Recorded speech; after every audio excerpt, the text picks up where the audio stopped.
പത്തരമാറ്റ് സീരിയലിന്റെ latest episode review ആണ് പറയുന്നത്. അങ്ങനെ അനന്തപുരിയിൽ എന്തൊക്കെയോ മാറ്റങ്ങൾ സംഭവിക്കുന്നതായി ജലജയുടെ മനസ്സ് മന്ത്രിച്ചുകൊണ്ടിരുന്നു. കഴിഞ്ഞ കുറച്ചു ദിവസങ്ങളായി മകൻ അബിയുടെയും മകൾ അവന്തികയുടെയും പെരുമാറ്റത്തിൽ അസാധാരണമായ ചിലതുണ്ട്. പരസ്പരം കണ്ടാൽ കീരിയും പാമ്പും പോലെ കടിച്ചു കീറാൻ നോക്കുന്ന ഏട്ടനും അനിയത്തിയും ഇപ്പോൾ ഇടനാഴികളിലും മുറിയിലുമൊക്കെ വെച്ച് രഹസ്യമായി സംസാരിക്കുന്നത് ജലജയുടെ കണ്ണുകളിൽ പലതവണ പതിഞ്ഞുകൊണ്ടിരുന്നു. എന്തായിരിക്കും അവർ തമ്മിലുള്ള പുതിയ രഹസ്യമെന്ന് ജലജയെ വല്ലാതെ അലോസരപ്പെടുത്തി. അബിയുടെ ഇപ്പോഴത്തെ ഭാവമാറ്റങ്ങൾ ആരെയും അതിശയിപ്പിക്കുന്നതായിരുന്നു. എപ്പോഴും ഒരു തരം അമിതമായ ആത്മവിശ്വാസം അവൻ്റെ മുഖത്ത് പ്രകടമാണ്.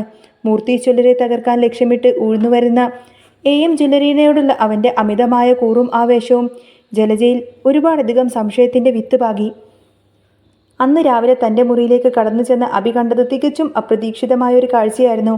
നവ്യയുടെ സാന്നിധ്യം അവിടെ ഉണ്ടാകില്ലെന്ന് കരുതിയിട്ടാണ് അവൻ വന്നതെങ്കിലും മുറിക്കുള്ളിൽ ചന്തുമോൾ എന്ന കൊച്ചു കുഞ്ഞിനെ ലാളിക്കുന്ന നവ്യയെ അവൻ കണ്ടു. അബിയെ കണ്ടപ്പോൾ ചന്തുമോൾ ഭയത്തോടുകൂടി അവനെ നോക്കി. എന്തിനാണ് നീ ഇങ്ങനെ തുറപ്പിച്ചു നോക്കുന്നത്? അബി ദേഷ്യത്തോട് ചോദിച്ചു. ഒന്നുമില്ല എന്ന് ചന്തുമോൾ മറുപടി നൽകി.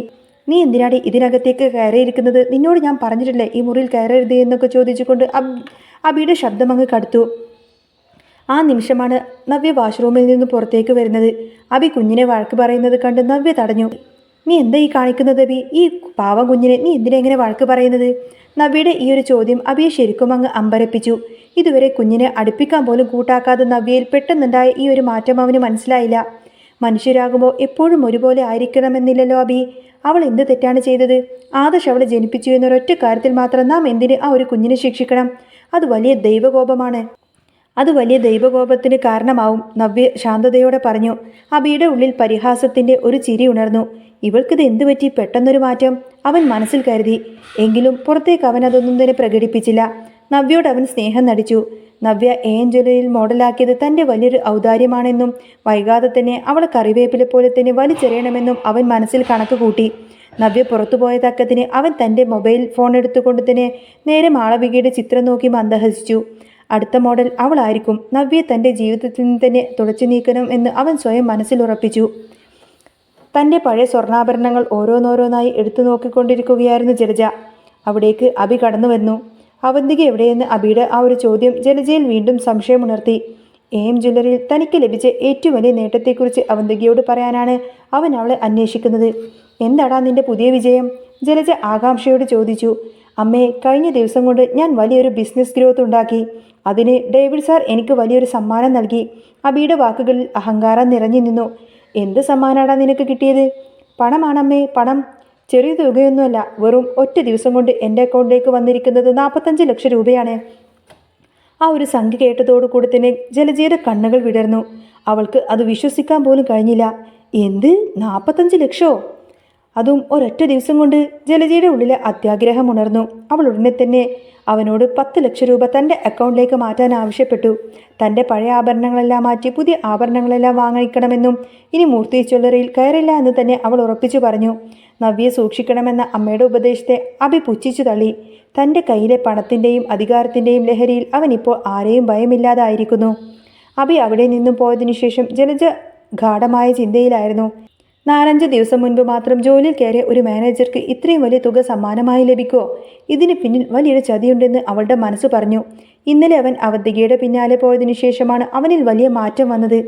അവർ തമ്മിലുള്ള പെരുമാറ്റത്തിലെ മഞ്ഞൊരുക്കത്തിന് പിന്നിൽ എന്തോ വലിയ രഹസ്യം ഒളിഞ്ഞിരിക്കുന്നുണ്ട് എന്ന് ജലജക്ക് ഉറപ്പായിരുന്നു. അത് കണ്ടുപിടിക്കാൻ തന്നെ ജലജ തീരുമാനിച്ചു.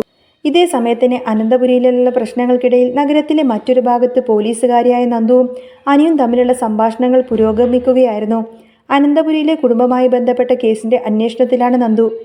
AM ജ്വല്ലറിയുമായി ബന്ധമുള്ള എല്ലാവരുടെയും ഫോണുകൾ ഒരു ഹാക്കർ വഴി നിരീക്ഷിക്കാനും ദുബായിൽ നിന്നുള്ള രാജേന്ദ്രൻ എന്നൊരാളിലേക്ക് അന്വേഷണം നീളുകയാണ് എന്നും അവൾ അനിയെ അറിയിച്ചു.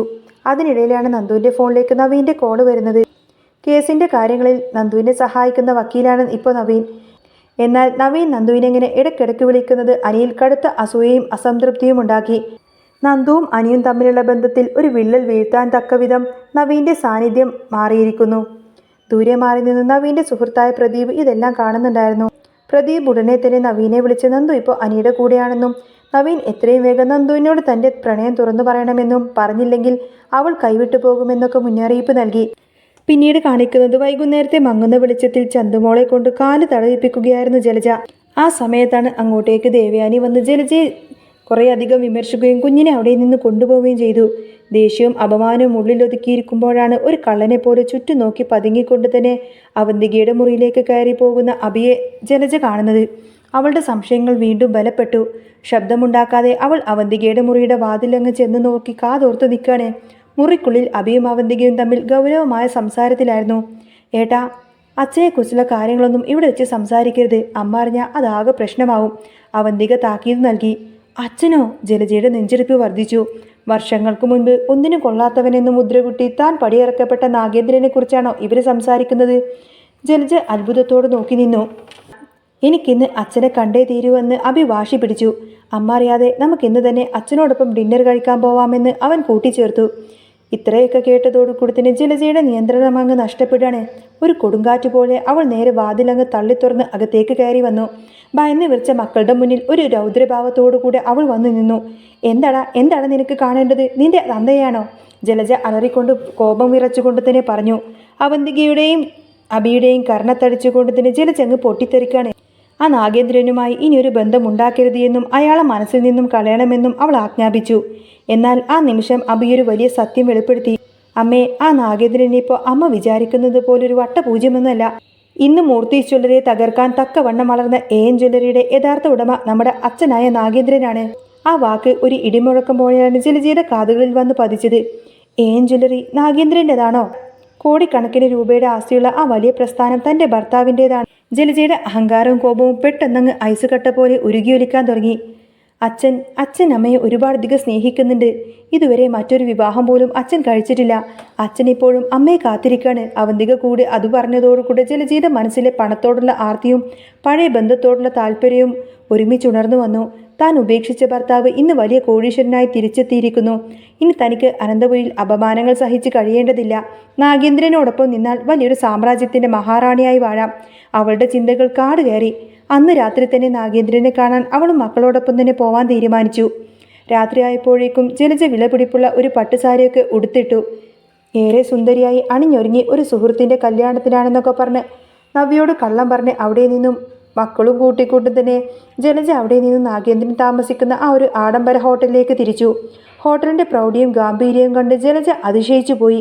അവിടെയുള്ള ജീവനക്കാർ വളരെയധികം ബഹുമാനത്തോടു കൂടിയാണ് അവരെ സ്വീകരിച്ചത്. ഇതൊക്കെ നാഗേന്ദ്രൻ്റെ സ്വന്തമാണെന്ന തിരിച്ചറിവ് അവളുടെ ഉള്ളിലെ അത്യാഗ്രഹത്തെ കൂടുതൽ ജ്വലിപ്പിച്ചു. അവർ നാഗേന്ദ്രൻ്റെ മുറിയുടെ വാതിൽക്കലെത്തി. അവന്തിക അച്ഛനെ ഫോണിൽ വിളിച്ച് വാതിൽ തുറക്കാൻ ആവശ്യപ്പെട്ടു. വാതിൽ തുറന്ന നാഗേന്ദ്രൻ മക്കളെ കണ്ട് സന്തോഷിച്ചെങ്കിൽ പോലും കൂടെ ഒരാളും കൂടിയുണ്ട് എന്ന് മക്കൾ പറഞ്ഞത് കേട്ടപ്പോൾ അയാൾക്ക് സംശയമായി. അത് ജലജയാണ് എന്ന് അഭി പറഞ്ഞപ്പോൾ നാഗേന്ദ്രൻ്റെ മുഖമങ്ങ് മാറി. വർഷങ്ങൾക്ക് മുൻപ് തന്നെ അപമാനിച്ച് ഇറക്കിവിട്ടവളെ ഇനി കാണാൻ അയാൾക്ക് ഒട്ടും തന്നെ താല്പര്യമില്ലായിരുന്നു. എന്നാൽ മക്കളുടെ നിർബന്ധത്തിന് വഴങ്ങി ജലജയെ ഇരുത്തിയിരിക്കുന്ന അടുത്ത മുറിയിലേക്ക് അയാൾ ചെന്നു. നാഗേന്ദ്രനെ കണ്ടപ്പോൾ ജലജയുടെ കണ്ണുകൾ നിറഞ്ഞു. അത് പശ്ചാത്താപത്തിൻ്റെയോ അതോ പണം കണ്ടതിലുള്ള സന്തോഷത്തിൻ്റെയോ കണ്ണീരാണെന്നൊന്നും തന്നെ വ്യക്തമായിരുന്നില്ല. നാഗേട്ട, അവളുടെ ശബ്ദമിടറി. മക്കൾ ഇരുവരും അവരെ തനിച്ചാക്കി പുറത്തേക്ക് പോയി. നാഗേട്ട, എന്നോട് ക്ഷമിക്കണം, എനിക്ക് വലിയൊരു തെറ്റുപറ്റിപ്പോയി. ജലജ നാഗേന്ദ്രൻ്റെ കാൽക്കൽ വീണ് കരയാൻ തുടങ്ങി. ഒന്നുമില്ലാത്തവനായി ഇറങ്ങിപ്പോയപ്പോൾ താൻ ചെയ്ത ക്രൂരതകൾക്കെല്ലാം തന്നെ അവൾ മാപ്പ് ചോദിച്ചു. നാഗേന്ദ്രൻ അവളെ പിടിച്ചെഴുന്നേൽപ്പിച്ചു. ജലജയെ, നീ തെറ്റൊന്നും ചെയ്തിട്ടില്ല. അന്ന് ഞാൻ വട്ടപൂജ്യമായിരുന്നു. ഏതൊരു പെണ്ണായാലും പണവും പ്രതാപമുള്ള ഒരു വീട്ടിൽ തന്നെ നിൽക്കാനല്ലേ ആഗ്രഹിക്കുള്ളൂ. എനിക്ക് നിന്നോട് ദേഷ്യമൊന്നുമില്ല, അയാൾ ശാന്തമായി പറഞ്ഞു. പക്ഷേ ഇനി എൻ്റെ ഭാര്യയായിട്ട് തുടരാൻ നിനക്ക് കഴിയില്ല. നമ്മൾക്ക് നല്ല സുഹൃത്തായി തുടരാം. നാഗേന്ദ്രൻ്റെ ആ വാക്കുകൾ ജലജയെ ഭയപ്പെടുത്തി. കോടികളുടെ ഈ സാമ്രാജ്യം തനിക്ക് നഷ്ടപ്പെടുവോ? അവൾ അയാളെ ചേർത്ത് പിടിച്ചു. ഇല്ല നാഗേട്ട, എനിക്ക് നാഗേട്ടനെ വേണം. നാഗേട്ടൻ ആഗ്രഹിക്കുന്നത് പോലെ അനന്തപുരി കുടുംബത്തെയും മൂർത്തി ജ്വല്ലറിയും തകർക്കാൻ ഞാൻ നിങ്ങളുടെ കൂടെ ഉണ്ടാവും. എന്തിനും ഏതിനും ഞാൻ നാഗേട്ടൻ്റെ സ്വന്തമായി തന്നെ കൂടെ നിൽക്കും. ജലജയുടെ ആ വാക്കുകൾ നാഗേന്ദ്രൻ്റെ ചുണ്ടിൽ ഒരു വക്രമായ പുഞ്ചിരി വിടർത്തി.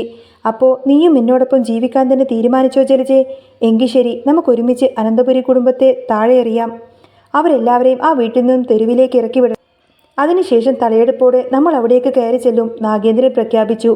വർഷങ്ങളുടെ പകയും പണത്തോടുള്ള ആർത്തിയും പ്രതികാരദാഹവും ആ മുറിയിൽ വെച്ച് ഒന്നിച്ചു ചേർന്നു. അങ്ങനെ അനന്തപുരി കുടുംബത്തെ നശിപ്പിക്കുക എന്ന ലക്ഷ്യത്തോടു കൂടി തന്നെ ജലജയും നാഗേന്ദ്രനും വീണ്ടും ഒന്നിച്ചു. വരാനിരിക്കുന്ന കൊടുങ്കാറ്റിൻ്റെ സൂചനകൾ നൽകിക്കൊണ്ട് ആ രാത്രി അവിടെ അവസാനിക്കുകയാണ്. പുതിയ തന്ത്രങ്ങളും വഞ്ചനകളുമായി അവർ തങ്ങളുടെ അടുത്ത നീക്കത്തിനായി ഒരുങ്ങുന്നതും കാണിച്ചുകൊണ്ടാണ് കേട്ടോ എപ്പിസോഡ് പൂർണ്ണമാവുന്നത്. അപ്പോൾ നിങ്ങൾക്ക് ഈ ഒരു ചാനൽ ഇഷ്ടമാവുകയാണെങ്കിൽ സബ്സ്ക്രൈബ് ചെയ്യാനും സപ്പോർട്ട് ചെയ്യാനും മറക്കല്ലേ. നെക്സ്റ്റ് വീഡിയോ ഉടനെ വരാം. ബൈ.